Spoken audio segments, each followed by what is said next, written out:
BJP ರಾಷ್ಟ್ರೀಯ ಅಧ್ಯಕ್ಷರಾಗಿ ಆಯ್ಕೆಯಾಗಿದ್ದ ನಿತಿನ್ ನಬೀನ್ ಅವರ ಹೊಸ ಟೀಮ್ ತಯಾರಾಗಿದೆ. 2027ರಲ್ಲಿ 7 ರಾಜ್ಯಗಳಲ್ಲಿ ಸಣ್ಣ ಪುಟ್ಟ ಸೇರಿಸಿ 7 ರಾಜ್ಯಗಳಲ್ಲಿ ವಿಧಾನಸಭಾ ಚುನಾವಣೆಗಳಿದ್ದಾವೆ. ಆ ಚುನಾವಣೆಗಳನ್ನು ಮತ್ತು 2029ರ ಲೋಕಸಭಾ ಚುನಾವಣೆಯನ್ನು ಗಮನದಲ್ಲಿಟ್ಕೊಂಡು ಟೀಮ್ ರಚಿಸಿದ್ದಾರೆ ಅಂತ ಹೇಳಲಾಗ್ತಾ ಇದೆ. 13 ಜನ ರಾಷ್ಟ್ರೀಯ ಉಪಾಧ್ಯಕ್ಷ ಸ್ಥಾನವನ್ನು ಪಡ್ಕೊಂಡಿದ್ದಾರೆ. ಆ 13 ಜನರಲ್ಲಿ 6 ಜನ ಮಹಿಳೆಯರಿದ್ದಾರೆ. ರಾಷ್ಟ್ರೀಯ ಪ್ರಧಾನ ಕಾರ್ಯದರ್ಶಿ ಸ್ಥಾನಕ್ಕೆ 8 ಜನ ನಾಯಕರ ನೇಮಕ ಆಗಿದೆ. ರಾಷ್ಟ್ರೀಯ ಕಾರ್ಯದರ್ಶಿಯಾಗಿ 16 ನಾಯಕರಿದ್ದಾರೆ. ಒಟ್ಟು 65 ಜನರ ಹೊಸ ತಂಡ ಇದು. ರಾಜಸ್ಥಾನದ ಮಾಜಿ ಮುಖ್ಯಮಂತ್ರಿ ವಸುಂಧರಾ ರಾಜೆ ಅವ್ರಿಗೂ ಪ್ರಧಾನಿ ನರೇಂದ್ರ ಮೋದಿ ಅವ್ರಿಗೂ ಅಮಿತ್ ಶಾ ಅವ್ರಿಗೂ ಅಷ್ಟಕ್ಕಷ್ಟೇ ಅಂತ ರಾಜಕೀಯ ವಲಯದಲ್ಲಿ ಚರ್ಚೆ ಇತ್ತು. ಅವರು ಬಿಜೆಪಿಯ ರಾಷ್ಟ್ರೀಯ ಉಪಾಧ್ಯಕ್ಷರಾಗಿದ್ದಾರೆ. ಸ್ಮೃತಿ ಇರಾನಿ, ರಾಮ್ ಮಾಧವ್ ಒಂಥರ ಪಾಲಿಟಿಕ್ಸ್ನಿಂದ ಸ್ವಲ್ಪ ಸೈಡ್ಲೈನ್ ಆದಂಗಾಗಿದ್ದರು. ಅವರು ಕೂಡ ಮತ್ತೆ ಈ ಟೀಮಿಗೆ ಬಂದಿದ್ದಾರೆ ಪ್ರಧಾನ ಕಾರ್ಯದರ್ಶಿಗಳಾಗಿ. ರಾಷ್ಟ್ರೀಯ ಸಂಘಟನಾ ಪ್ರಧಾನ ಕಾರ್ಯದರ್ಶಿಯಾಗಿ ಕರ್ನಾಟಕದ ಕನ್ನಡಿಗ BL ಸಂತೋಷ್ ಅವರು ಮುಂದುವರಿತಾ ಇದ್ದಾರೆ. ರಾಷ್ಟ್ರೀಯ ಖಜಾಂಚಿಯಾಗಿ ಕೇಂದ್ರ ಸಚಿವ ಪಿಯೂಷ್ ಗೋಯಲ್ ಅವರು ರಾಷ್ಟ್ರೀಯ ಖಜಾಂಚಿ ಆಗಿರುವುದರಿಂದ ಇನ್ನೇನು ಕ್ಯಾಬಿನೆಟ್ ರೀಶಫಲ್ ಆಗುತ್ತೆ ಅಂತೇನು ಚರ್ಚೆ ಇದೆಯಲ್ಲ, ಆ ರೀಶಫಲ್ನಲ್ಲಿ ಅವರನ್ನು ಕೈಬಿಟ್ಟು ಪೂರ್ತಿ ಪ್ರಮಾಣದಲ್ಲಿ ಸಂಘಟನೆ ಕಳಿಸ್ತಾರೆ ಅಂತಲೂ ಚರ್ಚೆ. ಆ್ಯಕ್ಚುಲಿ ಪಿಯೂಷ್ ಗೋಯಲ್ ಅವರೇ ಹ್ಯಾಂಡಲ್ ಮಾಡ್ತಾ ಇದ್ರಂತೆ. ಪಕ್ಷದ ಹಣಕಾಸಿನ ವ್ಯವಹಾರಗಳನ್ನು ಪಿಯೂಷ್ ಗೋಯಲ್ ಅವರೇ ನೋಡಿಕೊಳ್ತಾ ಇದ್ರಂತೆ. ಇನ್ನು ಇತ್ತೀಚೆಗಷ್ಟೇ ರಾಜ್ಯಸಭೆಗೆ ಕರ್ನಾಟಕದಿಂದ ಆಯ್ಕೆಯಾಗಿ ಹೋದ ಪ್ರೊಫೆಸರ್ M ನಾಗರಾಜ್ ರಾಷ್ಟ್ರೀಯ ಉಪಾಧ್ಯಕ್ಷರಾಗಿದ್ದಾರೆ. 13 ಜನರ ಪೈಕಿ M ನಾಗರಾಜ್ ಅವರು ಕೂಡ ಒಬ್ಬರು. ಅಲ್ಲಿಗೆ ಉಪಾಧ್ಯಕ್ಷರಾಗಿ 13 ಜನ, ಸಂಘಟನಾ ಪ್ರಧಾನ ಕಾರ್ಯದರ್ಶಿಯಾಗಿ ಒಬ್ಬರಿದ್ದಾರೆ, ಜಂಟಿ ಕಾರ್ಯದರ್ಶಿಗಳಾಗಿ 2 ಬಂದಿದ್ದಾರೆ. ಸಂಘಟನೆಗೆ ಜಂಟಿ ಕಾರ್ಯದರ್ಶಿಗಳಾಗಿ 2 ಬಂದಿದ್ದಾರೆ. ರಾಷ್ಟ್ರೀಯ ಪ್ರಧಾನ ಕಾರ್ಯದರ್ಶಿಗಳಾಗಿ 8 ಜನ, ರಾಷ್ಟ್ರೀಯ ಕಾರ್ಯದರ್ಶಿಗಳಾಗಿ 16 ಜನ. ಯೂತ್ ಬಿಜೆಪಿಯ ರಾಷ್ಟ್ರೀಯ ಅಧ್ಯಕ್ಷರಾಗಿ ತೇಜಸ್ವಿ ಸೂರ್ಯ ಇದ್ದರು, ಅವರು ಬದಲಾಗಿದ್ದಾರೆ. ಈ ಹಿಂದಿನ ಅವಧಿಯಲ್ಲಿ JP ನಡ್ಡಾ ಅವರ ಜೊತೆಗೆ ರಾಷ್ಟ್ರೀಯ ಉಪಾಧ್ಯಕ್ಷರಾಗಿ ಯಡಿಯೂರಪ್ಪನವರಿದ್ದರು, ಅವರು ಮತ್ತೆ ಸ್ಥಾನ ಪಡೆದಿಲ್ಲ. ಯುವ ಮೋರ್ಚಾಗೆ ಡಾಕ್ಟರ್ ಹೇಮಾಂಗ್ ಜೋಶಿ ಬಂದಿದ್ದಾರೆ, ಗುಜರಾತ್ನವರು. ಮಹಿಳಾ ಮೋರ್ಚಾಗೆ ರೂಪಾ ಕುಮಾರಿ ಚೌಧರಿ ಛತ್ತೀಸ್ಗಢದವರು. ಹಾಗೆ ಬೇರೆ ಬೇರೆ ಮೋರ್ಚಾಗಳಿದ್ದಾವೆ. ಹೆಸರುಗಳು ಗೊತ್ತಿರೋದಿಲ್ಲ, ನಿಮಗೆ ಹೇಳಿದರೆ ಇರ್ಬೋದೇನೋ ಯಾರೋ ಅಂತ ಅನ್ನಿಸ್ಬಿಡುತ್ತೆ. ಪೂರ್ತಿ ಓದ್ತಾ ಕೂತ್ಕೊಂಡು ಮತ್ತೆ ಟೈಮ್ ಜಾಸ್ತಿ. ಏನು ಟೋಟಲ್ ಇದನ್ನು ನೋಡ್ತಾ ಇದ್ದರೆ ಪ್ಲ್ಯಾನ್ ಏನನ್ಸುತ್ತೆ? ಯುವಕರಿಗೆ ಹೆಚ್ಚಿನ ಆದ್ಯತೆ ಕೊಟ್ಟಿದ್ದಾರೆ, ಮಹಿಳೆಯರಿಗೆ ಪ್ರಾತಿನಿಧ್ಯತೆ ಸಿಕ್ಕಿದೆ, ಪ್ರಾದೇಶಿಕ ಸಾಮಾಜಿಕ ನ್ಯಾಯವನ್ನು ಪರಿಗಣಿಸಲಾಗಿದೆ, ಮುಂದೆ ಬರಲಿರುವ ವಿಧಾನಸಭಾ ಚುನಾವಣೆಗಳನ್ನು ಗಮನದಲ್ಲಿ ಇಟ್ಕೊಂಡಿದ್ದಾರೆ. 2029ರ ಲೋಕಸಭಾ ಚುನಾವಣೆಯನ್ನು ಗಮನದಲ್ಲಿ ಇಟ್ಕೊಂಡು ಇದನ್ನು ಮಾಡ್ದಂಗೆ ಕಾಣಿಸ್ತಾ ಇದೆ. 40 ವಯಸ್ಸಿನ ಒಳಗಿನವರು 6 ಜನ ಇದ್ದಾರೆ. 40ರ ಒಳಗಿನವರು 6 ಜನ, 40ರಿಂದ 49 ವಯಸ್ಸಿನ 15 ಜನ, 50ರಿಂದ 59 ವಯಸ್ಸಿನ 21 ಜನ, 60 ದಾಟದವರು 33 ಜನ ಇದ್ದಾರೆ. 60 ದಾಟದವರು, ಅದರಲ್ಲಿ ವಸುಂಧರಾ ರಾಜೆ ಎಲ್ಲಕ್ಕಿಂತ ಹೆಚ್ಚು ವಯಸ್ಸಾದವರು, 73 ಅವರ ವಯಸ್ಸು. ತುಂಬ ಇಂಪಾರ್ಟೆಂಟ್ ಎಲೆಕ್ಷನ್ಸ್ ಇದ್ದಾವೆ ಮುಂದಿನ ವರ್ಷ. ಫೆಬ್ರವರಿ ಮಾರ್ಚ್ ಅನ್ಕೊಳ್ಳಿ. ಉತ್ತರ ಪ್ರದೇಶ, ಉತ್ತರಾಖಂಡ್, ಪಂಜಾಬ್, ಗೋವಾ, ಮಣಿಪುರ ಇಷ್ಟು ಚುನಾವಣೆಗಳು ಬರ್ತವೆ. ಇದರಲ್ಲಿ ಉತ್ತರ ಪ್ರದೇಶ, ಉತ್ತರಾಖಂಡ್ ಮತ್ತು ಮಣಿಪುರ, ಗೋವಾ 4 ಕಡೆ BJP ಪೂರ್ಣ ಪ್ರಮಾಣ ಅಥವಾ NDA. ಮಣಿಪುರದಲ್ಲಿ ಒಂದು NDA ಸರ್ಕಾರ, ಉಳಿದಿದ್ದಷ್ಟು BJP ಸರ್ಕಾರ ಇದೆ. ಪಂಜಾಬ್ನಲ್ಲಿ ಆಮ್ ಆದ್ಮಿ ಪಕ್ಷದ ಸರ್ಕಾರ ಇದೆ. ಅದು ಬಿಟ್ಟರೆ ನವೆಂಬರ್ ಡಿಸೆಂಬರ್ನಲ್ಲಿ ಹಿಮಾಚಲ ಪ್ರದೇಶ, ಗುಜರಾತ್ ಎಲೆಕ್ಷನ್ ಬರ್ತವೆ. ಹಿಮಾಚಲ ಪ್ರದೇಶ ಕಾಂಗ್ರೆಸ್ ಅಧಿಕಾರದಲ್ಲಿದೆ, ಗುಜರಾತ್ BJP ಅಧಿಕಾರದಲ್ಲಿದೆ. ಹೊಸ ರಾಷ್ಟ್ರೀಯ ಉಪಾಧ್ಯಕ್ಷರಾಗಿ ಆಯ್ಕೆಯಾಗಿರುವ ಹುಬ್ಬಳ್ಳಿಯ ಪ್ರೊಫೆಸರ್ ನಾಗರಾಜ್ ಅವರು ಮಾತಾಡಿದ್ದಾರೆ, ಕೇಳಿಸ್ಕೊಳ್ಳಿ.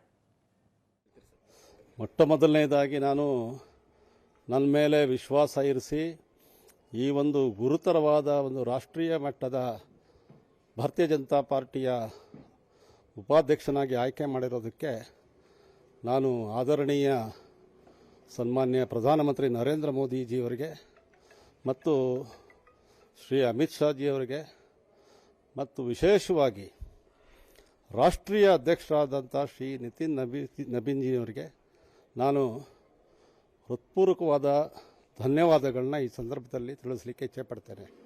ವಿಶೇಷವಾಗಿ ಅವರು ಕರ್ನಾಟಕದ ನನ್ನ ಈ ಒಂದು ಹಿಂದುಳಿದ ಸಮುದಾಯದ ಒಬ್ಬ ವ್ಯಕ್ತಿಯನ್ನು, ಕಾರ್ಯಕರ್ತನನ್ನು ಒಂದು ವಿಶ್ವಾಸ ಇರಿಸಿ ಜವಾಬ್ದಾರಿಯನ್ನು ಕೊಟ್ಟಿರುವಂಥದ್ದು ನನಗೆ ಸಂತೋಷ ಆಗಿದೆ ಮತ್ತು ಇಡೀ ರಾಜ್ಯದ ಎಲ್ಲ ಕಾರ್ಯಕರ್ತರಿಗೆ ಸಂತೋಷ ಆಗಿದೆ. ನಮ್ಮ ರಾಷ್ಟ್ರೀಯ ಸಂಘಟನಾ ಪ್ರಧಾನ ಕಾರ್ಯದರ್ಶಿಗಳಾದಂಥ ಶ್ರೀಯುತ BL ಸಂತೋಷ್ ಜಿಯವರು ಮತ್ತು ಕೇಂದ್ರದ ಮಂತ್ರಿಗಳಾದಂಥ ಶ್ರೀಯುತ ಪ್ರಹ್ಲಾದ್ ಜೋಶಿಜಿಯವರು ಈ ಒಂದು ಸಂದರ್ಭದಲ್ಲಿ ಈ ಗುರುತರವಾದ ಜವಾಬ್ದಾರಿಯನ್ನು ಕೊಡುವಲ್ಲಿ ಗಣನೀಯ ಪಾತ್ರ ವಹಿಸಿದ್ದಾರೆ. ಆ ಕಾರಣಕ್ಕಾಗಿ ಇವತ್ತು ಈ ಒಂದು ಪ್ರಧಾನಿ ನರೇಂದ್ರ ಮೋದಿ ಅವರು ನಿತಿನ್ ನಬೀನ್ ಅವರ ಹೊಸ ಟೀಮ್ಗೆ ಟ್ವೀಟ್ ಮಾಡಿ ವಿಶ್ ಮಾಡಿದ್ದಾರೆ. ಅನೇಕರು ವಿಶ್ ಮಾಡಿದ್ದಾರೆ, ಆಲ್ ದ ಬೆಸ್ಟ್ ಅಂದಿದ್ದಾರೆ. ಪ್ರಧಾನಿ ನರೇಂದ್ರ ಮೋದಿ ಅವರೇ ಕೆಂಪುಕೋಟೆಯ ಭಾಷಣದಲ್ಲಿ 13ನೇ ಭಾಷಣ ಸ್ವಾತಂತ್ರ್ಯೋತ್ಸವದ್ದು, ಆ ಭಾಷಣದಲ್ಲಿ ಒಂದೊಂದು ಭಾಷಣದಲ್ಲೂ ಬಹುಶಃ ಅವರು ಬಳಸಿದ ಒಂದೊಂದು ಟರ್ಮ್ಗಳ ಚರ್ಚೆ ಆಗ್ತವೆ. ಭಾಷಣದ ದೃಶ್ಯ ಬರಲಿ, ಕೆಂಪುಕೋಟೆ ಭಾಷಣದ್ದು. ಎಸ್, ಇದು ಈ ಸಲ ದಿಮಾಗಿ ನಕ್ಸಲ್ ಅಂದರು ಅವರು. ದಿಮಾಗಿ ನಕ್ಸಲ್ ಅಂದರೆ ಬೌದ್ಧಿಕ ನಕ್ಸಲರು, ಮಾನಸಿಕ ನಕ್ಸಲರು ಅಂತ. ಹಿಂದೆ ಅರ್ಬನ್ ನಕ್ಸಲ್ ಅನ್ನುವ ಟರ್ಮನ್ನು ಇವರೇ ಕಾಯಿನ್ ಮಾಡಿದ್ದಾಗಿತ್ತು. ಅರ್ಬನ್ ನಕ್ಸಲ್ ಜೋರಾಗಿ ಚರ್ಚೆ ಆಯಿತು. ಆಂದೋಲನ ಜೀವಿ ಅಂದರು ಒಂದು ಸಲ. ಅರ್ಬನ್ ನಕ್ಸಲ್ಲು ಅವ್ರು ಅಂದಾಗ ಅನೇಕರು ಬೋರ್ಡ್ ಹಾಕೊಂಡು ಬಂದಿದ್ರು, ಅದು ನೆನಪಿದೆ ನನಗೆ. ಗಿರೀಶ್ ಕಾರ್ನಾಡ್ ಅವರೆಲ್ಲ ಐ ಆಮ್ ಅರ್ಬನ್ ನಕ್ಸಲ್ ಅಂತ ಬೋರ್ಡ್ ಎಲ್ಲ ಹಾಕ್ಕೊಂಡು ಬಂದಿದ್ರು. ಆಂದೋಲನ ಜೀವಿ ಅಂದಾಗ ಹಂಗೆ ಯಾರು ಹಾಕ್ಕೊಂಡು ಬಂದಂಗಿಲ್ಲ. ಅಂದರೆ ಆಂದೋಲನಗಳನ್ನು ನಡೆಸುವುದೇ ಪೂರ್ಣ ಪ್ರಮಾಣದ ವೃತ್ತಿಯನ್ನಾಗಿಸಿಕೊಂಡವರು ಕೆಲವರು ಇರ್ತಾರೆ ಅಂತ ಆಂದೋಲನ ಜೀವಿ ಅಂದಿದ್ರು ಅವರು. ಈ ಸಲ ದಿಮಾಗಿ ನಕ್ಸಲ್ ಅಂದರು. ಅವ್ರು ಹೇಳ್ತಾ ಇದ್ದದ್ದೇನು, ಹಲವು ವರ್ಷ ಮಾವೋವಾದಿ ಮನಸ್ಥಿತಿ ಹೊಂದಿರುವ ಜನ ಅಧಿಕಾರದಲ್ಲಿದ್ದರು. ಅವರು ಕಾರಿಡಾರ್ಗಳಲ್ಲಿ ಕುಳಿತು ತಮ್ಮ ನೆಲೆಗಳನ್ನು ಭದ್ರಪಡಿಸಿಕೊಂಡಿದ್ದರು. ಸರ್ಕಾರಿ ಸಮಿತಿಗಳಲ್ಲಿ ಸಲಹೆಗಾರರಾಗಿ ಕಾರ್ಯನಿರ್ವಹಿಸುವ ಮೂಲಕವೂ ಈ ಮಾವೋವಾದಿ ಸಿದ್ಧಾಂತ ನೀತಿ ನಿರೂಪಣೆಯ ಮೇಲೆ ಪ್ರಭಾವ ಬೀರಿತ್ತು, ಇತ್ಯಾದಿ ಇತ್ಯಾದಿ. ಕಾಡಿನಲ್ಲಿ ಕುಳಿತ ನಕ್ಸಲರನ್ನು ಮಟ್ಟ ಹಾಕುವಲ್ಲಿ ನಾವು ಯಶಸ್ವಿಯಾಗಿದ್ದೀವಿ, ಬಟ್ ನಾಡಿನಲ್ಲಿ ಕುಳಿತಿರುವ ಇಂಥವರ ಬಗ್ಗೆ ಹುಷಾರಾಗಿರಿ ಅನ್ನೋ ಥರದ ಭಾಷಣದ ಅಂಶ ಆಗಿತ್ತದು. ಕೇಳಿಸ್ಕೊಳ್ಳಿ. वर्षों तक देश की सत्ता में माओवादी सोच के लोग गलियारों में अपनी जगह बना करके बैठे थे. सरकारी कमेटियों में सलाहकार के रूप में भी ये माओवादी सोच ने नीतियों को प्रभावित किया था. मेरे प्यारे देशवासियों, जंगलों में हमें हथियारी नक्सलों का खात्मा बुलाने में, उस संकट से देश को मुक्त कराने में सफलता मिली है. लेकिन हथियारी नक्सल तो गए, लेकिन दिमागी नक्सल मौके की तलाश में है.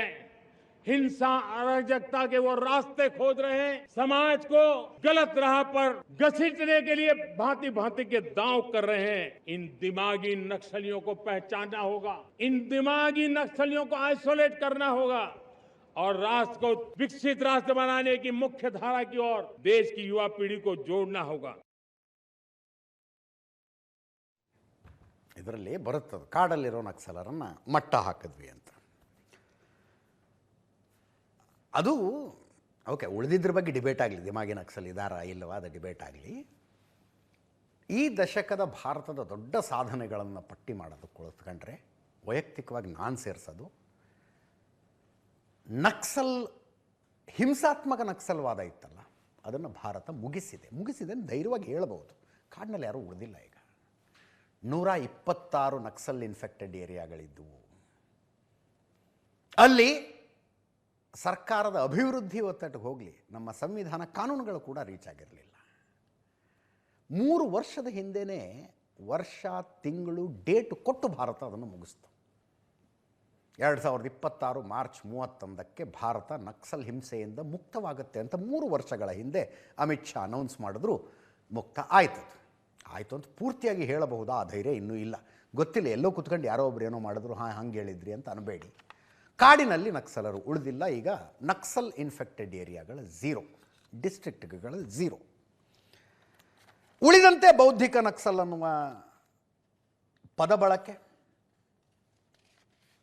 ಪಿ ಚಿದಂಬರಂ ಅವರು ಹೇಳಿದ್ರು. ನಮ್ಮ ದೇಶದ ಗೃಹ ಸಚಿವರಾಗಿದ್ದಂಥವರು ಪಿ ಚಿದಂಬರಂ ಅವರು ಹೇಳಿದ್ರು, ಹೌದು, ನಾನು ಬೌದ್ಧಿಕ ನಕ್ಸಲ್ ಆಗಿರುವುದಕ್ಕೆ ಹೆಮ್ಮೆ ಪಡ್ತೇನೆ. ಬೌದ್ಧಿಕ ನಕ್ಸಲ್ಸ್ ಅನ್ನೋದು ಅರ್ಬನ್ ನಕ್ಸಲ್ಸ್, ಆಂದೋಲನ ಜೀವಿ, ತುಕಡೆ ಗ್ಯಾಂಗ್ ಎಂಬ ಬಿಜೆಪಿಯ ಹಳೆ ಆರೋಪಗಳ ಹೊಸ ರೂಪ. ಅರ್ಬನ್ ನಕ್ಸಲ್ಸ್ ಯಾರು, ತುಕಡೆ ತುಕಡೆ ಗ್ಯಾಂಗ್ ಯಾರು, ಈ ಹಳೆ ನಿಂದನೆ ವಿಪಕ್ಷಗಳ ಮೇಲೆ ಬಿಜೆಪಿ ಪ್ರಯೋಗಿಸ್ತಾ ಇತ್ತು. ಬೌದ್ಧಿಕ ನಕ್ಸಲ್ ಎಂಬುದು ಆ ನಿಂದನೆಗಳ ಹೊಸ ರೂಪ ಆಗಿದೆ ಅಂತ ಪಿ ಚಿದಂಬರಂ ಹೇಳಿದ್ರು. ಅರವಿಂದ್ ಕೇಜ್ರಿವಾಲ್ ಆಕ್ರೋಶಗೊಂಡು ಮಾತಾಡಿದ್ದಾರೆ. ಒಳ್ಳೆ ರಸ್ತೆ ಬೇಕು, ಸ್ವಚ್ಛವಾದ ಚರಂಡಿ ಬೇಕು, ಚೆನ್ನಾಗಿರೋ ಸ್ಕೂಲ್ ಬೇಕು ಅಂತ ಕೇಳೋದು ಬೌದ್ಧಿಕ ನಕ್ಸಲಿಸಮ್ ಅನ್ನಿಸ್ಕೊಳ್ಳುತ್ತಾ ಅಂತ ಅರವಿಂದ್ ಕೇಜ್ರಿವಾಲ್ರ ಪ್ರಶ್ನೆ. ಕೇಳಿಸ್ಕೊಳ್ಳಿ. प्रधानमंत्री जी के हिसाब से दिमागी नक्सली कौन है जो इस देश में प्रश्न उठाने की हिम्मत करता है? प्रधानमंत्री जी के हिसाब से वो दिमागी नक्सली है जो सड़ी गली व्यवस्था को बदलना चाहता है, जो अच्छे सरकारी स्कूल चाहता है, जो अच्छे सरकारी अस्पताल चाहता है, जो बिजली चाहता है, पानी चाहता है, सीवर चाहता है, ड्रेनेज चाहता है, अच्छी व्यवस्था चाहता है, भ्रष्टाचार मुक्त भारत का सपना देखता है, वो प्रधानमंत्री जी के हिसाब से दिमागी नक्सली है। जो प्रधानमंत्री जी से और बीजेपी से डरता नहीं है, जो एक विकसित भारत का सपना देखता है, वो प्रधानमंत्री जी के हिसाब से दिमागी नक्सली है। आज अगर भगत सिंह जिंदा होते तो प्रधानमंत्री जी भगत सिंह को भी दिमागी नक्सली बोलते। आज अगर बाबा साहब अंबेडकर जिंदा होते, जिन्होंने सबकी बराबरी के लिए लड़ाई लड़ी थी, तो बाबा साहब अंबेडकर को भी प्रधानमंत्री जी नहीं छोड़ते, उनको भी प्रधानमंत्री जी दिमागी नक्सली बोलते। मैं प्रधानमंत्री जी को कहना चाहता हूं कि मैं अरविंद केजरीवाल आपके हिसाब से दिमागी नक्सली हूं, क्योंकि मैं देशभक्त हूं और मुझे इस बात का गर्व है।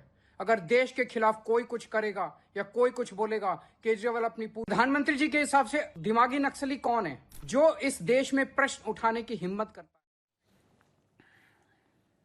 ಪ್ರಕಾಶ್ ರಾಜ್ ಅವರು ಕೂಡ ನಿಮ್ಮ ಸರ್ಕಾರದ ವಿರುದ್ಧ ಮಾತಾಡಿದ್ರೆ ಬೌದ್ಧಿಕ ನಕ್ಸಲ್ ಅಂತೀರಾ ಅಂತ ಪ್ರಶ್ನೆ ಮಾಡಿ ಜನರಿಗೆ ಕರೆ ಕೊಟ್ಟರವರು ಬುದ್ಧಿವಂತರಾಗಿ ಅಂಧಭಕ್ತರಾಗಬೇಡಿ ಅಂತ. ಬುದ್ಧಿವಂತರಾಗಿ ಅಂಧಭಕ್ತರಾಗಬೇಡಿ.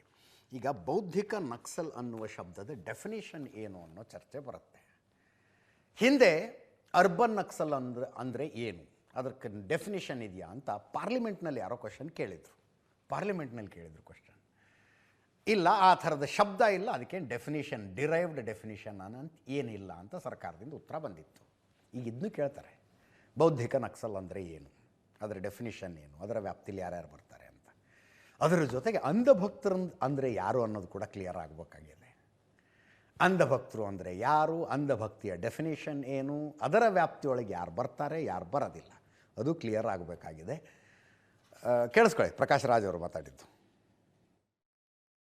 Dear friends, Sathiyo, yesterday on Independence Day, we witnessed two people working. One was the Supreme Leader who finally accepted that those who show dissent, who ask tough questions to the government for accountability, or ask questions, are dimakis. They have brain. After all these years of naming them urban naxals, Viksit Virodhis, Kidas, cockroaches, now he has given us a title. Namakaran kiya hai, Dimagi Naxals.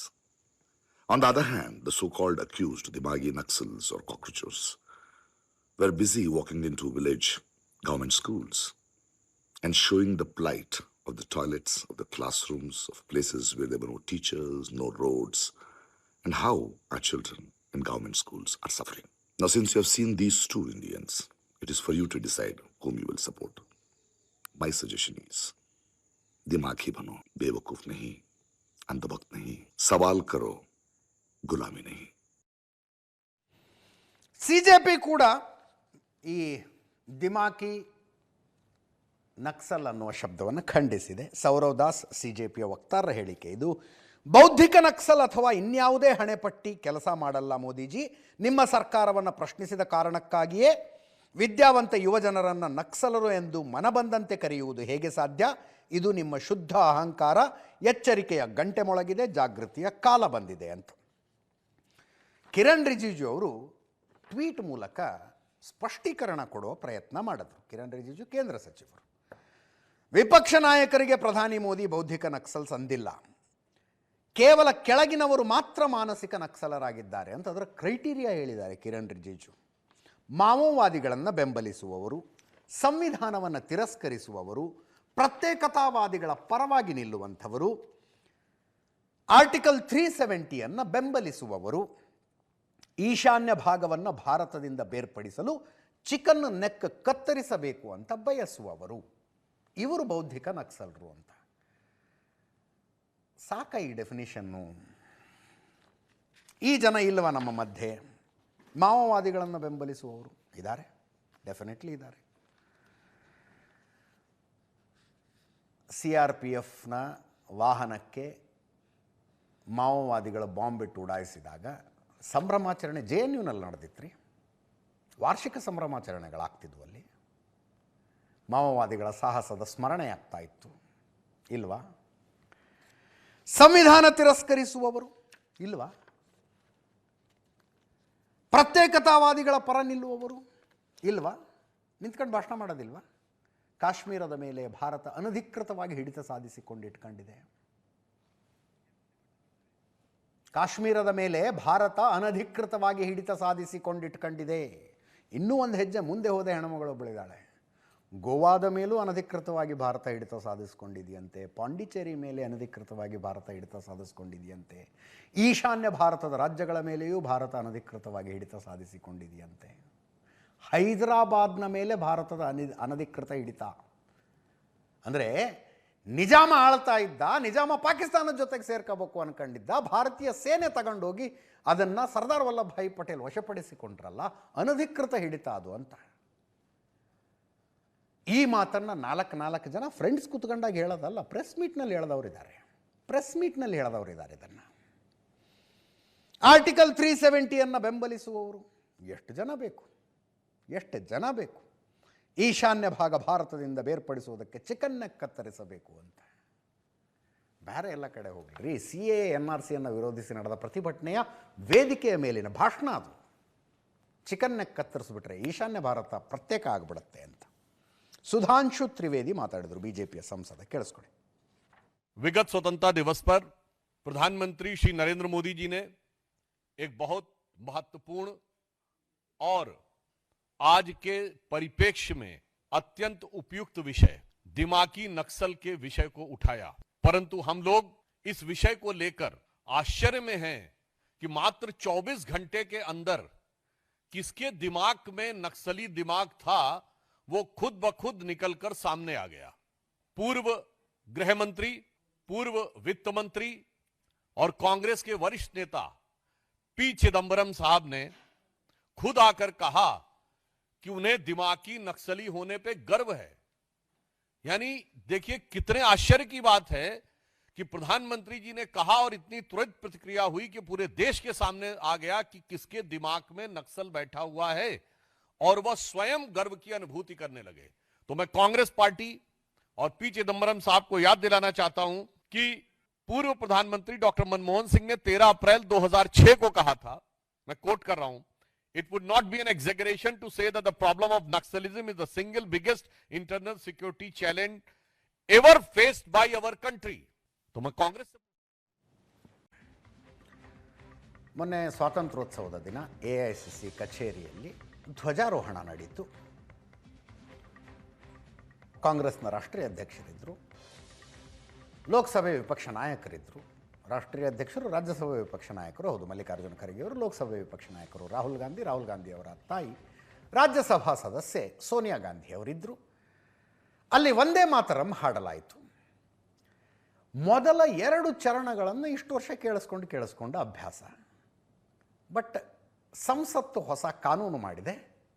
Vande ಮಾತರಂಗೆ 150 ವರ್ಷಗಳು ತುಂಬಿರುವ ಸಂದರ್ಭದಲ್ಲಿ ಎಲ್ಲ 6 ಚರಣಗಳನ್ನು ಹಾಡಬೇಕು ಅಂತ. 2 ಚರಣ ಮುಗಿದು 3ನೇ ಚರಣ ಆರಂಭ ಆಗ್ತಾ ಇದ್ದಂತೆ ಸೋನಿಯಾ ಗಾಂಧಿಯವರು ನಿಂತಲ್ಲಿ ನಿಲ್ಲಲಿಲ್ಲ. ಏನೋ ಹೇಳಕ್ಕೆ ಪ್ರಯತ್ನ ಪಟ್ಟರು. ಕೆಲವರು ಅಂತಾರೆ ಅವರು ಸ್ಟಾಪ್ ಅಂತ ಹೇಳಿದ್ದು ಆಡಿಯೋದಲ್ಲಿ ರೆಕಾರ್ಡ್ ಆಗಿದೆ ಅಂತ. ಅದೆಲ್ಲ ಆಯಿತು. ಗೀತೆಯ ಪಾಡಿಗೆ 3ನೇ ಚರಣ, 4ನೇ ಚರಣ, 5ನೇ ಚರಣ, 6ನೇ ಚರಣನೂ ಆಯಿತು. ಅದಾದ ಮೇಲೆ ನಮ್ಮಲ್ಲಿ ವಂದೇ ಮಾತರಂ ಹಾಡೋದಿಲ್ಲ ಅಂತ ರಾಹುಲ್ ಗಾಂಧಿಯವರು ಹೇಳ್ತಾ ಇರೋದು ಆಡಿಯೋದಲ್ಲಿ ರೆಕಾರ್ಡ್ ಆಯಿತು. ಇದನ್ನು ತೋರಿಸಿದ್ವಿ ನಿಮಗೆ ಸುದ್ದಿ. ಅದರ ಪ್ರತಿಕ್ರಿಯೆಗಳು, ಬರ್ತಾ ಇರೋ ಪ್ರತಿಕ್ರಿಯೆಗಳು. ಫಸ್ಟ್ ಆಗಿದ್ದ ಘಟನೆ ನೋಡಿ ಒಂದು ಸಲ.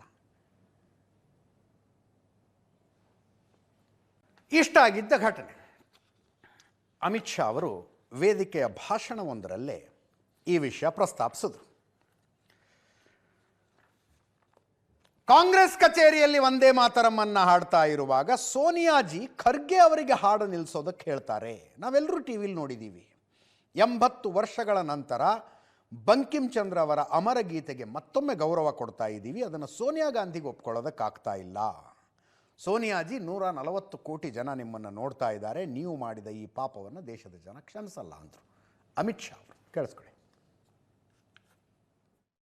कांग्रेस पार्टी के मुख्यालय पर वंदे मातरम का गान हो रहा था। चालू गान में कांग्रेस की नेत्री सोनिया जी ने कांग्रेस अध्यक्ष को गान रोकने का कहा। हम सब टीवी पर देखते रह गए। 80 साल के बाद बंकिम बाबू का ये अमर मंत्र, अमर गान जब फिर से सम्मान प्राप्त कर रहा है, वो भी सोनिया जी को राज नहीं आता है। सोनिया जी, 140 करोड़ की जनता आपको देख रही है। आपके द्वारा किया गया ये पाप इस देश की जनता कभी माफ नहीं करेगी, कभी माफ नहीं करेगी। ಕಾಂಗ್ರೆಸ್ನ ಕಡೆಯಿಂದ ಜಯರಾಮ್ ರಮೇಶ್ ಅವರು ಏನೋ ಒಂದು ಹೇಳೋ ಪ್ರಯತ್ನ ಮಾಡಿದ್ರು. ಇಲ್ಲ ಒಂದೇ ಮಾತ್ರಮ್ಗೇನು ಬೇಡ ಅನ್ನಲಿಲ್ಲ ಸೋನಿಯಾ ಗಾಂಧಿ ಅವರು. ಮಲ್ಲಿಕಾರ್ಜುನ ಖರ್ಗೆ ಅವರು ತುಂಬ ಹೊತ್ತಾಗಿತ್ತಲ್ಲ ನಿಂತ್ಕೊಂಡು ಅವರಿಗೆ ಚೇರ್ ಕೊಡಿ ಅಂತಿದ್ರು. ಒಂದೇ ಮಾತರಂ ಗಾಯನದ ಮಧ್ಯದಲ್ಲಿ ಅಂತಿದ್ರಂತೆ ಸೋನಿಯಾ ಗಾಂಧಿ ಅವರು. ಆನಂತರ ರಾಹುಲ್ ಗಾಂಧಿ ಅವರ ಅದೇನು ರೆಕಾರ್ಡಿಂಗ್ ಇದೆಯಲ್ಲ ಅದರಲ್ಲಿ ವಿಷಯ ಕ್ಲಿಯರ್ ಆಗಿಬಿಡುತ್ತೆ. 1937ರಲ್ಲಿ ನನಗೆ ಕೂಡ ಹೇಳಿದ್ದೆ ನಾನು, 1896ರಿಂದ 1937ರ ತನಕ ಕಾಂಗ್ರೆಸ್ಸಿನ ಸಮಾವೇಶಗಳಲ್ಲೂ ಪೂರ್ತಿಯಾಗಿ ಹಾಡ್ತಾ ಇದ್ದದ್ದು 6 ಚರಣಗಳ ಒಂದೇ ಮಾತರಮ್ನೇ. 1896ರಲ್ಲಿ ಮೊಟ್ಟ ಮೊದಲಿಗೇನು ಹಾಡಿದ್ರಲ್ಲ, ರವೀಂದ್ರನಾಥ ಟ್ಯಾಗೋರ್ ಅವರು ಬಂಕಿಮ್ ಚಂದ್ರ ಚಟರ್ಜಿ ಅವರ ಹಾಡನ್ನು ಹಾಡ್ತಾರೆ ಒಂದೇ ಮಾತರಮ್ನ. ಪೂರ್ತಿಯಾಗಿ 6 ಚರಣನೇ ಹಾಡ್ಕೊಂಡು ಬಂದರು 1937ರ ತನಕ. 1937ರಲ್ಲಿ ಮೊಹಮ್ಮದ್ ಅಲಿ ಜಿನ್ನಾ ಆ್ಯಂಡ್ ಅದರ್ಸಿಗೆ ಈ ಹಾಡು ದೇವಿಯ ವರ್ಣನೆ, ಇದು ಶಿರ್ಕ್ ಆಗಿಬಿಡುತ್ತೆ ನಮಗೆ ಅಂದರು. ಶಿರ್ಕ್ ಅಂದರೆ ಅಲ್ಲಾಹುವಿನ ಜೊತೆ ಇನ್ನೊಬ್ಬ ದೇವರನ್ನ ತಂದಿಡೋದು, ಭಕ್ತಿಯನ್ನು ಹಂಚೋದಾಗ್ಬಿಡುತ್ತೆ, ನಮ್ಮ ಧರ್ಮ ಒಪ್ಪೋದಿಲ್ಲ ಇದನ್ನು ಅಂತ. ಆವಾಗ ಹಾಡಿ ಕತ್ರಿ ಹಾಕಿತ್ತು. ಅಂತಿಮವಾಗಿ ಒಂದೇ ಮಾತರಮ್ನ ಮೊದಲ 2 ಚರಣಗಳ ಮಾತ್ರ ಅಕ್ಸೆಪ್ಟೆಡ್ ಅಂತ ಆಗ್ಬಿಡ್ತು. ಈ ಮುಂದಿನ ಸುದ್ದಿಗೆ ಹೋಗೋಣ. CJP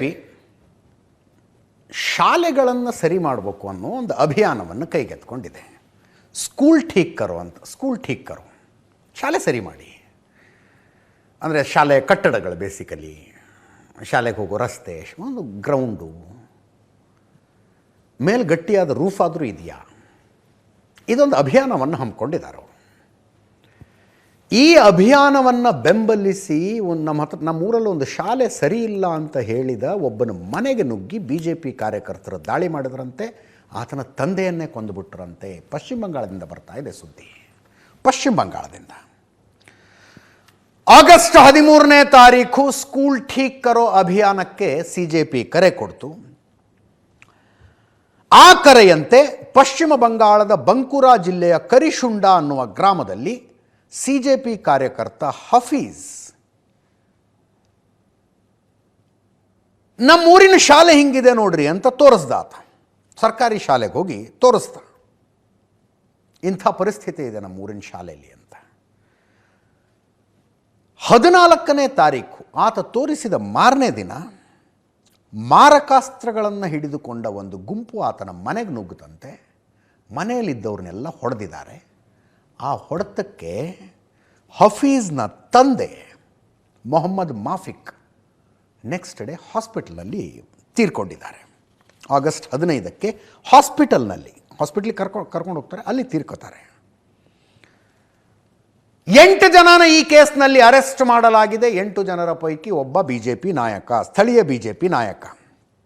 ಶೇಖ್ ಆಜಾದ್ ಅಂತ ಒಬ್ಬ, Srikanth Maji, Prashant ರೂಯಿದಾಸ್, Rohit Maji, Bablu Maji, Santu Maji, Tinku ಕಿಯೋರಾ. ಇವರ ಪೈಕಿ ಅಷ್ಟಂ ಮಾಝಿ ಅನ್ನುವಂಥವನು ಸ್ಥಳೀಯ BJP ನಾಯಕ. ಅಭಿಜಿತ್ ದೀಪ್ಗೆ ಟ್ವೀಟು ಮಾಡಿದ್ರು, CJPಯ ಸಂಸ್ಥಾಪಕ. ಓವರ್ ದ ಫೋನ್ ಮಾತು ಆಡಿದ್ರು. ನಾನು ಶೇಖ್ ಅಬ್ದುಲ್ ಹಫೀಜ್ ಜೊತೆಗೆ ಮಾತನಾಡಿದೆ. ಅವರ ಜೊತೆಗೆ ಮಾತನಾಡುವಾಗ ನಾನು ದುಃಖಿತನಾಗಿದ್ದೆ. ನಿಮ್ಮಂಥ ಮಗನನ್ನು ಹೊಂದಲು ದೇಶ ಹೆಮ್ಮೆ ಪಡುತ್ತೆ. ದ್ವೇಷದ ಅಪರಾಧಕ್ಕೆ ನೀವು ನಿಮ್ಮ ತಂದೆಯನ್ನು ಕಳೆದುಕೊಂಡ ನಂತರ ಶಾಲೆಗಳನ್ನು ಸುಧಾರಿಸಲು ನೀವು ದೃಢ ನಿಶ್ಚಯ ಮಾಡಿದ್ದೀರಿ. ನಾವು ಯಾವಾಗಲೂ ನಿಮ್ಮ ಕುಟುಂಬದೊಂದಿಗೆ ನಿಲ್ಲುತ್ತೇವೆ. ಇದು ಟ್ವೀಟ್ ಆಗಿತ್ತು. ಫೋನ್ನಲ್ಲಿ ಆಶುತೋಷ್ ರಂಕ CJP ವಕ್ತಾರರು ಮಾತಾಡಿದ್ದಾರೆ. ಸುವೇಂದು ಅಧಿಕಾರಿ ಪಶ್ಚಿಮ ಬಂಗಾಳದ ಮುಖ್ಯಮಂತ್ರಿಯನ್ನು ಪತ್ರಕರ್ತರು ಪ್ರಶ್ನೆ ಮಾಡ್ತಾರೆ, ಇಂಥದ್ದೊಂದು ಘಟನೆ ನಡೆದಿದೆ, ಏನು ಹೇಳ್ತೀರಿ ಅಂತ. ಅದಕ್ಕೆ ಸುವೇಂದು ಅಧಿಕಾರಿ ಹೇಳೋದು, ಇಷ್ಟು ಬೇಗ ಕನ್ಕ್ಲೂಷನ್ನಿಗೆ ಬರಬೇಡಿ, ಯಾರನ್ನೂ ನಾವು ಉಳಿಸೋ ಪ್ರಶ್ನೆ ಇಲ್ಲ, ಈ ಕೊಲೆ ಮಾಡಿದವ್ರನ್ನ ಬಂಧಿಸ್ತೀವಿ, BJP ಅವರು ದಾಳಿ ಮಾಡಿದ್ರೆ ಇಲ್ಲವ, ತನಿಖೆಯಲ್ಲೆಲ್ಲ ಹೊರಗೆ ಬರುತ್ತೆ ಅಂದರು. ನನಗೆ ಒಂದು ಅರ್ಥ ಆಗ್ತಿಲ್ಲ. ಒಬ್ಬ ಹುಡುಗ ಹೋಗಿ ನಮ್ಮ ಊರಿನ ಶಾಲೆ ಸರಿ ಇಲ್ಲ ಅಂದರೆ 100 ದಿನಗಳ ಹಿಂದೆ, 100 ದಿನ ಆಗಿದೆ ಅಲ್ಲಿ ಸರ್ಕಾರ ಬಂತು, 100 ದಿನಗಳ ಹಿಂದೆ ಅಧಿಕಾರಕ್ಕೆ ಬಂದ BJPಗೆ ಯಾಕೆ ಸಿಟ್ಟು ಬಂತು? 79 ವರ್ಷ ಪಶ್ಚಿಮ ಬಂಗಾಳವನ್ನು ಬೇರೆಯವರು ಆಳಿದಾರ್ರೀ. ಕಾಂಗ್ರೆಸ್ ಇತ್ತು, ಕಮ್ಯುನಿಸ್ಟ್ ಬಂದರು, TMC ಆಳ್ತು. 79 ವರ್ಷ. ಸ್ಕೂಲು ಸರಿ ಇಲ್ಲ ಅಂದರೆ ಹೇಳಿ ಸುಮ್ಮನೆ ಆಗಬಹುದಾಗಿತ್ತಲ್ಲ. 79 ವರ್ಷ ಆಳ್ವಿಕೆ ನಡೆದಿದ್ದಾರೆ ಸ್ವಾಮಿ, 3 ತಿಂಗಳಾಗಿದೆ ನಾವು ಅಧಿಕಾರಕ್ಕೆ ಬಂದು ಅಂತ. ಮನೆಗೆ ನುಗ್ಗಿ ಬಡಿಯುವಂಥದ್ದೇನಿತ್ತು? ಆ ಊರಿನ ಶಾಲೆ ಸರಿ ಇಲ್ಲದ್ದಕ್ಕೆ 100 ದಿನಗಳ ಹಿಂದೆ ಅಧಿಕಾರಕ್ಕೆ ಬಂದವರು ಕಾರಣಕರ್ತರಾದ್ರ. 79 ವರ್ಷ ಆಳದವ್ರನ್ನ ಬಿಟ್ಟು ಇದೇ ಶಾಲೆಯನ್ನು ತೋರಿಸಿದ್ದು ಅನಿಸುತ್ತೆ. ಅಲ್ಲ, ಇದಲ್ಲ, ಅಭಿಜಿತ್ ದೀಪ್ಗೆ ಹೋಗಿಲ್ಲ ಅಲ್ಲಿಗೆ. ಇದು ಮಹಾರಾಷ್ಟ್ರದ ಒಂದು ಸ್ಕೂಲು. ಮಹಾರಾಷ್ಟ್ರದಲ್ಲಿ ಕೇಳಿದ್ರೆ ಅರ್ಥ ಇದೆ ಅಂದರೆ ಮಹಾರಾಷ್ಟ್ರದ BJPಗೆ ಈ ಶಾಲೆ ಹಿಂಗಿದೆ ಅಂದರೆ ಚುಚ್ಚಿದಂಗೆ ಅದರ ಒಂದು ಅರ್ಥ ಇದೆ. ಅದು ಶಾಲೆ ಸರಿ ಮಾಡಬೇಕು, ಮನೆಗೆ ನುಗ್ಗೋದಲ್ಲ, ಶಾಲೆ ಸರಿ ಮಾಡ್ಬೇಕು ಅದನ್ನು. ಪಶ್ಚಿಮ ಬಂಗಾಳದ BJP ಅವ್ರಿಗೆ ಏನಾಯಿತು? 3 ತಿಂಗಳಾಗಿದೆ ರೀ ಅವ್ರು ಅಧಿಕಾರ ವಹಿಸ್ಕೊಂಡು. 15 ವರ್ಷ ಪಶ್ಚಿಮ ಬಂಗಾಳವನ್ನು ಆಳಿದ ಮಮತಾ ಬ್ಯಾನರ್ಜಿಗೆ ಬೇಜಾರಾಗಿಲ್ಲ. ಅದಕ್ಕಿಂತ ಹಿಂದೆ 23 ವರ್ಷ ಪಶ್ಚಿಮ ಬಂಗಾಳವನ್ನು ಆಳಿದ ಕಮ್ಯುನಿಸ್ಟ್ ಪಾರ್ಟಿಗೆ ಬೇಜಾರಾಗಿಲ್ಲ.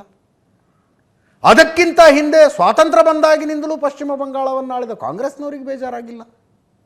3 ತಿಂಗಳಿಂದ ಬಂದವ್ರಿಗೆ ಬೇಜಾರಾಗ್ಬಿಡ್ತಾ, ಸಿಟ್ಟು ಬಂದುಬಿಡ್ತಾ, ಮಾರಕಾಸ್ತ್ರಗಳನ್ನು ಹಿಡ್ಕೊಂಡು ನುಗ್ಗಿಬಿಟ್ರ. ತರ್ಕ ಬೇಡುವ? ಒಂದು ಅಧಿವೇಶನ ನಡೀತಾ ಇದೆ. 2 ವಿಷಯ ಇವತ್ತು ಪ್ರಮುಖವಾಗಿ ಚರ್ಚೆ ಆಗಿತ್ತು. ಒಂದು, ನಾಗೇಂದ್ರ ರಾಜೀನಾಮೆ ಕೊಡಬೇಕು, ಇನ್ನೊಂದು ಹನೂರಿನ ಎನ್ಕೌಂಟ್ರು.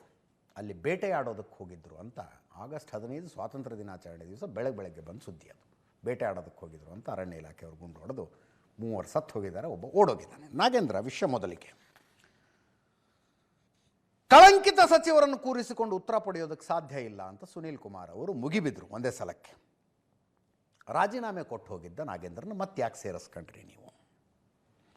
ನಾಗೇಂದ್ರ ಕೊಟ್ಟ ರಾಜೀನಾಮೆಯನ್ನು ಸಿದ್ದರಾಮಯ್ಯ ಒಪ್ಕೊಂಡಿದ್ರು. ನಾಗೇಂದ್ರ ರಾಜೀನಾಮೆ ಕೊಡಬೇಕೀಗ ಅಂತ ನಡೆದ ಚರ್ಚೆ ಒಂದ್ಸಲ ನೋಡಿ. ಸಚಿವರನ್ನ ಕೂರಿಸಿಕೊಂಡು ತಗೊಳಕಾಗತ್ತ? ನಾವು ಕಳಂಕಿತ ಸಚಿವರನ್ನ ಕೂರಿಸಿಕೊಂಡು ಭ್ರಷ್ಟಾಚಾರ ಮಾಡಿದಂತಹ ಸಚಿವರನ್ನ ಕೂರಿಸಿಕೊಂಡು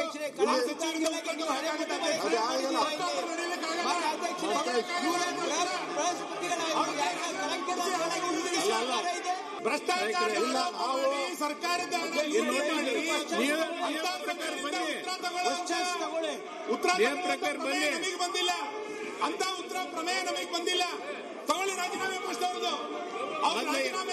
ನೋಟಿಸ್ ಕೊಡಿ, ಚರ್ಚೆ ಮಾಡಿ. ಈ ಮಂತ್ರಿಯನ್ನ ರಾಜೀನಾಮೆಯನ್ನ ಇದೇ ಸದನದಲ್ಲಿ ಸಿದ್ದರಾಮಯ್ಯನವರು ತಗೊಂಡಿದ್ದಾರೆ. ಇದೇ ಸದನದಲ್ಲಿ ಸಿದ್ದರಾಮಯ್ಯನವರು ಮಂತ್ರಿ ರಾಜೀನಾಮೆ ಹಣ 187 ಕೋಟಿ ಲೂಟಿ ಆಗಿರೋದು ಈ ಸದನದಲ್ಲಿ ಒಪ್ಪಿಗೆ ಆಗಿದೆ. ಅದಾದ್ಮೇಲೆ ರಾಜೀನಾಮೆ ಕೊಟ್ರು. ಅಧ್ಯಕ್ಷ ರಾಜೀನಾಮೆ ಕೊಡಬೇಕು, ಚರ್ಚೆ ಮಾಡಿ ಏನ್ ಮಾಡೋಣ, ಚರ್ಚೆ ಮಾಡಿ ಏನಾಗಬೇಕಾಗಿದೆ. ಅವ್ರ ಉಪದೇಶ ಕೇಳಕ್ ಬಂದಿಲ್ಲ, ನಾವಿಲ್ಲಿಗೆ ಅವ್ರ ಉಪದೇಶ ಕೇಳಕ್ ಬಂದಿಲ್ಲ. ಇಂತ ಒಂದು ಹಗರಣ ಮಾಡಿರೋಂತ ತಗೊಂಡ್ರಿ, ರಾಜೀನಾಮೆ ಕೊಡಿ. ಉಪದೇಶ ಕೇಳಕ್ಕೆ ಅವನ್ ಬಂದಿದ್ದಾನೆ ಇಲ್ಲಿಗೆ. ಉಪದೇಶ ಕೇಳಕ್ಕೆ ರಾಜ್ಯ ಜನನು ಸಿದ್ಧ ಇಲ್ಲ, ನಾವು ಸಿದ್ಧ ಇಲ್ಲ ಉಪದೇಶ ಕೇಳಕ್ಕೆ. ಆ ಚರ್ಚೆ ನಡಿಬೇಕಾದ್ರೆ ಅವ್ರು ಅಲ್ಲಿ ಕೂತ್ಕೊಂಬಾರ್ದು. ರಾಜೀನಾಮೆ ಕೊಟ್ಟಿದ್ರೆ ಮಾತ್ರ ನಾವು ಚರ್ಚೆಗೆ ಮಾಡೋದು. ರಾಜೀನಾಮೆ ಕೊಡ್ಲಿ, ರೆಡಿ ಇದ್ದೀವಿ. ಅವರು ರಾಜೀನಾಮೆ ಕೊಟ್ಟಿದ್ದು ಯಾಕೆ, ಇವಾಗ ತಗೊಂಡಿರೋದು ಯಾಕೆ? ಅವ್ರನ್ನ ನಾವು ನೋಟಿಸ್ ಕೊಡಿ, ಚರ್ಚೆ ಮಾಡೋಣ. ರಾಜೀನಾಮೆ ಕೊಡಿಸಿ, ಒಂದು ನಿಮಿಷ ರಾಜೀನಾಮೆ ಕೊಡಿಸಿ, ರಾಜೀನಾಮೆ ಕೊಡಿ, ನಾವು ಚರ್ಚೆ ರಾಜೀನಾಮೆ ತಗೊಂಡ ನಂತರ ಸಾಕಷ್ಟು ಬೆಳವಣಿಗೆ ಆಗಿದೆ. ಗವರ್ನರೇ ಪ್ರಮಾಣ ವಚನ ಕೊಟ್ಟಿದ್ದಾರೆ. ಇನ್ನು ಹನೂರಿನ ಎನ್ಕೌಂಟರ್ ಬಗ್ಗೆ ನಡೆದ ಚರ್ಚೆ ಕೇಳಿಸ್ಕೊಳ್ಳಿ. ಅಲ್ಲ ಅದು ಮುಗ್ಸಕ್ ಮುಂಚೆ ಕ್ವಶನ್ ಅವರ್ ಇರೋದೇ ಈ 3 ಜನ ಸಾವಿಗೆ ಯಾರು ಹಂಗಾರೆ ಸರ್ಕಾರನೇ ನೇರ ಕಾರಣ ಹಂಗಾರೆ ಇದಕ್ಕೆ ಸರ್ಕಾರನೇ ಕಾರಣ ಹೇಳ್ಬೇಕಲ್ಲ 3 ಜನ ಸತ್ಯಕ್ಕೆ ಏನು ಇಲ್ಲ ತಮಿಳುನಾಡು ಸಿಎಂ ಮಾತಾಡ್ತಾರೆ ಇದ್ರ ಬಗ್ಗೆ ಅಂತ ಹೇಳಿದ್ರೆ ಇದನ್ನ ನೀವು ರಾಜ್ಯದ ವಿಚಾರ ಅಲ್ಲ ಹೊರ ರಾಜ್ಯಗಳ ವಿಚಾರ ಆ ಗೌರವ ಇದ್ದಿದ್ರೆ ಮಾಡ್ಬೇಕಾಯ್ತು ಎನ್ಕೌಂಟರ್ ಆಗಿದೆ ತಮಿಳುನಾಡಿನ ಮುಖ್ಯಮಂತ್ರಿ ಇದ್ರ ಬಗ್ಗೆ ಕಾಮೆಂಟ್ ಮಾಡಿದ್ದಾರೆ ರಾಜ್ಯದಲ್ಲಿ ತಮಿಳರಿಗೆ ನ್ಯಾಯ ಇಲ್ಲ ಅಂತ ಹೇಳ್ತಾ ಇದ್ದಾರೆ ನಿಮ್ದೇ ಪಾರ್ಟ್ನರ್ ಹೇಳಿದ್ದಾರೆ ತಮಿಳರಿಗೆ ನ್ಯಾಯ ಇಲ್ಲ ಕರ್ನಾಟಕದಲ್ಲಿ ಅಂತ ಹೇಳ್ತಾರೆ 3 ಜನರ ಸಾವು ಇದು 3 ಜನರ ಸಾವು ಕೊಲೆ ಎನ್ಕೌಂಟರ್ ಮಾಡಿದ್ದಾರೆ ಕೊಲೆ ಮಾಡಿದ್ದಾರೆ ಕೊಲೆಗಾರರಿಗೆ ಶಿಕ್ಷೆ ಆಗಲ್ಲ ಹೇಳ್ಬೇಕಾಯ್ತು ಪರಿಹಾರ ಏನು ಕೊಡ್ತೀರಿ ಅವ್ರಿಗೆ ನ್ಯಾಯಾಂಗ ತನಿಖೆ ಮಾಡ್ತೀರಿ ಏನು ಅಂತ ಹೇಳ್ಬೇಕಾಯ್ತು ಓದಿದ್ರು ಬಿಟ್ಟು ಬೆಳಿಗ್ಗೆ 5 ಗಂಟೆ 10 ನಿಮಿಷದಲ್ಲಿ ಆಗಿರೋದು 5 ಗಂಟೆ 10 ನಿಮಿಷ ಬೆಳಕಾಗೋದಿಲ್ಲ ಆಮೇಲೆ ಕಾಡು ದಟ್ಟವಾದ ಕಾಡೋದು ಕಾಡಲ್ಲಿ ಇನ್ನೂ ಕತ್ತಲಿರುತ್ತೆ ಸಹಜವಾಗಿ ಅಲ್ಲಿ ಏನು ಕಾಲು ಗೊತ್ತಾಗಲ್ಲ ತಲೆನೂ ಗೊತ್ತಾಗಲ್ಲ ಮುಖನೇ ಗೊತ್ತಾಗೋದಿಲ್ಲ ಮತ್ತೆ 3 ರೌಂಡ್ಸು ಶೂಟ್ ಮಾಡಿದ್ದಾರೆ ಸ್ಲೈಡ್ ಆಕ್ಷನ್ ಗನ್ನಲ್ಲಿ ಶೂಟ್ ಮಾಡೋದ್ರಿಂದ 3 ರೌಂಡು ಅದು ದೇಹದಲ್ಲಿ ಎಲ್ಲಾ ಭಾಗದಲ್ಲೂ ಕೂಡ ಹೋಗಿರುತ್ತೆ ಮತ್ತೆ ಒಂದೇ ರೌಂಡ್ಗೆ ಬೇಕಾದ್ರೆ 3 ಜನ ಬೇಕಾದ್ರೆ ಹೋಗ್ಬಿಡ್ಬೋದು ಇದರಲ್ಲಿ ಚಾಕುಗಳು 3 ಮಚ್ಚು 1-2 ಇಂಚು ಅಳತೆಯ ಪ್ಯಾರಾಗಾನ್ ಚಪ್ಪಲಿ ನೀಲಿ ಬಣ್ಣದ್ದು 2 ಕಂದು ಬಣ್ಣದ ಬಟ್ಟೆ ಬ್ಯಾಗ್ ಹಾಗೂ ಅದರೊಳಗಿದ್ದ ಪಟಾಕಿ ಮದ್ದು ಜಿಯೋ ಕೀಪ್ಯಾಡ್ ಮೊಬೈಲ್ ತಲೆ ಅವ್ರು ಕೇಳುವಂತ ಪ್ರಶ್ನೆಗಳಿಗೆ ಉತ್ತರ ಕೊಡಿಸ್ತೇವೆ ದಯವಿಟ್ಟು ಪ್ರಶ್ನೋತ್ತರ ತೆಗೆದುಕೊಳ್ಬೇಕು ಅಂತ ಕೇಳ್ಕೊಳ್ತಾರೆ.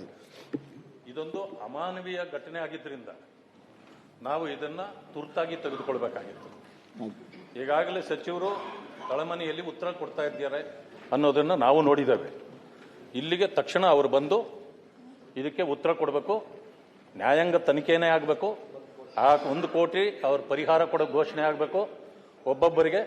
ಇದರ ಬಗ್ಗೆ ಆಯ್ತು ಆದ್ರೆ ಇನ್ನೊಂದು ಘನವಾದ ವಿಷಯ ಇದೆ ನೋಡಿ ಸಭಾಪತಿಗಳೇ, ಈ ತರ ಮಾನ್ಯ ಸದಸ್ಯರು ಆಕ್ಷೇಪಣೆ ಮಾಡೋದು ಸರಿಯಲ್ಲ. ನೆನ್ನೆ ಈ ಘಟನೆ ನಡೆದಾಗಿನಿಂದಲೂ ಇದರ ಬಗ್ಗೆ ಬರ್ತಾ ಇರುವ ಹೇಳಿಕೆಗಳು, ನಡೀತಾ ಇರುವ ಬೆಳವಣಿಗೆಗಳನ್ನು ನೋಡ್ತಾನೆ ಇದ್ದೀನಿ ನಾನು. ಒಂದೇ ಪ್ರಶ್ನೆ ಬರೋದು ನನಗೆ, ಜಿಂಕೆಗೂ ಓಟ್ ಇದ್ದಿದ್ರೆ, ಓಟ್ ಹಾಕೋ ಅಧಿಕಾರ ಜಿಂಕೆಗೂ ಇದ್ದಿದ್ರೆ ಹಿಂಗೆ ಚರ್ಚೆ ಆಗ್ತಿತ್ತ ಅಂತ.